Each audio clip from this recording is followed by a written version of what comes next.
Obdržal som mnou nakonfigurovanú ventilovú šachtu spolu so všetkými potrebnými komponentmi. Ako ju poskladať, si ukážeme v tomto videu. Začíname stenovými prechodkami. Po odskrutkovaní prídržnej matice ju umiestnime do stredového otvoru na dlhšej strane ventilovej šachty a pomocou tej istej matice ju upevníme na stene šachty. Rovnako postupujeme pri druhej stenovej prechodke, ktorú umiestnime do protiľahlého otvoru. Takto vytvoríme základ pre umiestnenie ventilovej zostavy, ktorú si najskôr poskladáme. Na doťahovanie prevlečných komponentov nie je potrebné žiadne náradie, doťahujeme iba rukou. Tieto spoje už dodatočne netesníme, tvarovky obsahujú ploché tesnenie. Poskladanú ventilovú zostavu priskrutkujeme k stenovým prechodkám. Ak nepotrebujeme stenové prechodky ďalej využívať, zaslepíme ich viečkami. Tieto spoje tesníme priloženými plochými tesneniami. Ak sú nasadené na šachte, uvoľníme záslepky predvrtaných otvorov podľa nášho zámeru usporiadania ventilov. Ventilovú prechodku vytvoríme so skrutkovaním kompresnej tvarovky a samotnej ventilovej prechodky. Tento spoj je vhodné pretesniť teflonovou páskou alebo niťou. Do šachty na ventilovú zostavu najskôr priskrutkujeme elektromagnetický ventil, pričom dbáme na jeho správnu orientáciu prietoku. Následne pomocou Hollandrového spoja pripevníme ventilovú prechodku na elektromagnetický ventil.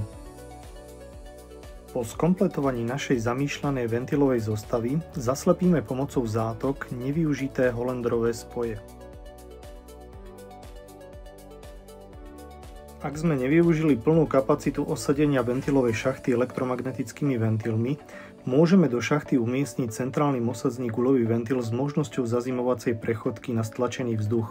Ventil pripevníme na Hollandrový spoj pomocou osadznej vsúky, ktorá už obsahuje tesnenie, takže tento spoj nie je potrebné tesniť.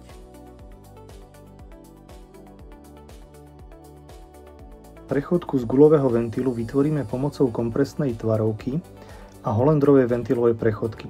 Túto zostavu zaskrutkujeme do guľového ventilu a opäť tento spoj je potrebné pretesniť teflonovou páskou alebo niťou. Napríklad aj takto môže vyzerať vami navrhnutá a vyskladaná ventilová šachta. Ak sme využili maximálnu kapacitu ventilovej šachty, čo je 6 elektromagnetických ventilov, využijeme ako vstup vody do ventilovej zostavy jednu zo stenových prechodiek. Napríklad aj pomocou takéhoto Hollandrového kolena alebo inej kompresnej tvarovky. Zostáva už len pripojiť sekčné potrubie závlahového systému. Pre vytvorenie rozdelenia alebo zmeny smeru sekčného potrubia použite kúsok rúry a požadovanú kompresnú tvarovku. Týmto spôsobom docielite minimálne pnutie a tlak na zostavu elektromagnetických ventilov. K samotným šachtám existuje aj ďalšie voliteľné príslušenstvo.